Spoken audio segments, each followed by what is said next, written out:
2023 ஈரோடு கிழக்கு இடைத்தேர்தலின் போது காங்கிரஸ் சார்பில் போட்டியிட்டு வெற்றி பெற்றவர் EVKS இளங்கோவன். இவர் 66,000 வாக்குகள் வித்தியாசத்தில் வெற்றி பெற்றார். இந்த இடைத்தேர்தலில் அதிமுக போன்ற பிரதான எதிர்க்கட்சிகள் போட்டியிடவில்லை. ஆகையால் அதற்கு குறைவான வாக்குகள் வித்தியாசத்தில் வெற்றி பெற்றால் அது ஆளுங்கட்சி மீது மக்கள் நம்பிக்கை இழந்து வருவதாக தோற்றத்தை உருவாக்கும் என கருதுகிறது திமுக தலைமை.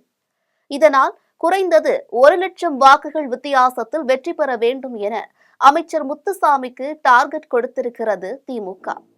அதனால் தொடக்கத்தில் வாக்குக்கு 2 கரும்பச்சை நோட்டுகள் தான் என்று முடிவு செய்து வைத்திருந்தது ஆளும் கட்சி. ஆனால் 1,00,000 வாக்குகள் டார்கெட் என்பதால் இப்போது வாக்குக்கு 4 கரும்பச்சை நோட்டுகள் என முடிவு செய்திருக்கிறதாம். அதனால் திமுக 2,00,000 வாக்காளர்களை கவர் செய்யும் வேலைகள் நடக்கிறதாம். இதற்காக 40 பெரிய ஸ்வீட் பாக்ஸுகள் இறக்கப்பட்டிருக்கிறதாம். அண்மையில் ஈரோட்டில் இனிஷியல் மாண்புமிகு, முத்தான மாண்புமிகு, தில்லான மாண்புமிகுக்கள் கலந்து கொண்ட கூட்டத்தில் வாக்காளர்களுக்கு பரிசு பொருட்களுக்கு தேர்தல் செலவுக்கு என மொத்தம் 120 ஸ்வீட் பாக்ஸுகள் தேவைப்படும் என கணக்கிடப்பட்டிருக்கிறது. மற்ற மூவரோடு இனிப்பு மாண்புமிகு, மதுரை மாண்புமிகு போன்றவர்கள் வண்ண நோட்டுக்கான பொறுப்பை ஏற்றுக்கொண்டிருக்கிறார்களா? ஒரு நாளைக்கு குறைந்தது 5,000 பெண்களுக்கு ஆரத்தி எடுக்க வாய்ப்பு கொடுக்கப்படுகிறது. அவர்களுக்கு காலையிலும் மாலையிலும் தட்டு ஒன்றுக்கு ரூபாய் 200 வழங்கப்படுகிறது. பெண்களின் வாக்குகளை குறிவைத்து பிளாஸ்டிக், ஹாட் பாக்ஸ், வெள்ளி குத்துவிளக்கு போன்ற பரிசு பொருட்களும் இறக்கப்பட்டிருக்கிறதாம். குறிப்பாக அதிமுகவுக்கு கடந்த இடைத்தேர்தலில் வாக்குகள் அதிகம் விழுந்த பகுதிகளில் சிறப்பாக கவனிக்க ஏற்பாடு நடக்கிறதாம்.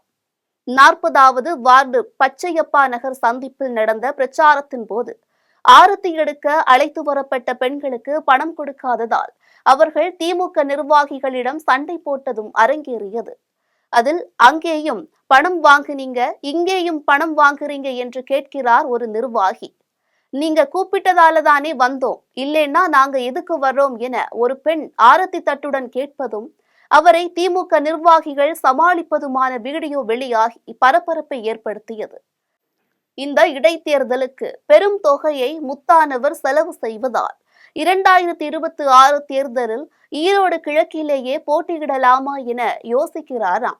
இதனால் பிரச்சாரத்தில் கூட திமுக வேட்பாளர் சந்திரகுமாரை முன்னிலைப்படுத்துவதில்லை.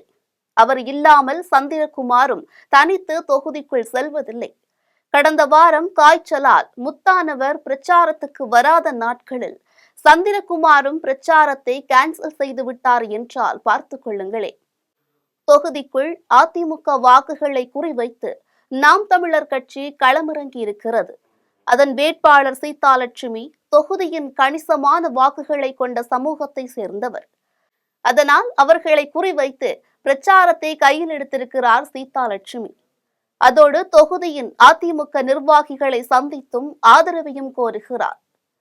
சமூக பதற்றத்தை ஏற்படுத்தும் வகையில் பேசினால் சீமானின் பிரச்சாரத்திற்கு தடை விதிக்கப்படும் என காவல்துறையும் தேர்தல் அதிகாரிகளும் எச்சரித்திருக்கின்றன. இந்த நிலையில் கட்சியின் அடுத்த கட்ட நிர்வாகிகளான இடும்பாவனம் கார்த்திக், ஹுமாயூன், சாட்டை துரைமுருகன் போன்றோர் பெரியாரை குறித்து கடுமையாக பேசி வருகிறார்கள். கடந்த 25ஆம் தேதி EVKS இளங்கோவன் வீட்டருகே பிரச்சாரத்தில் ஈடுபட்ட போது பெரியார் குறித்து இடும்பாவனம் கார்த்திக் விமர்சித்து பேச அங்கிருந்த காங்கிரஸ் தொண்டர்கள் பெரியார் வாழ்க என கோஷமிட்டனர். பதிலுக்கு பிரபாகரன் வாழ்க என நாம் தமிழர் கட்சியினர் கோஷமிட்டனர். அன்றிரவு நடந்த பொதுக்கூட்டத்தில் பேசிய சீமான், இது பெரியார் மண் இல்லை, பெரியாரே எங்களுக்கு மண்தான், என் பிரச்சாரத்திற்கு அனுமதி தராவிட்டாலும் பரவாயில்லை என பேசி பரபரப்பை ஏற்படுத்தினார். சீமான் பிரச்சாரங்களில் மிக கவனமாக பாஜகவை தவிர்த்து வருகிறார். பெரியாரை கடுமையாக விமர்சித்த அந்த பொதுக்கூட்டத்திலேயே பாஜக, RSS சகோதரர்கள் என்று சீமான் இணக்கமாக குறிப்பிட்டது அவரின் தம்பிகளுக்குள்ளேயே சலசலப்பை ஏற்படுத்தியதாம். இப்போது இப்படித்தான் ஈரோடு கிழக்கு இடைத்தேர்தல் களம் சென்று கொண்டிருக்கிறது. வாக்குப்பதிவு நெருங்க நெருங்க திமுக, நாம் தமிழர் கட்சிகள் வேறு என்னென்ன கையில் எடுக்கும் என்பதை பொறுத்திருந்துதான் பார்க்க வேண்டும்.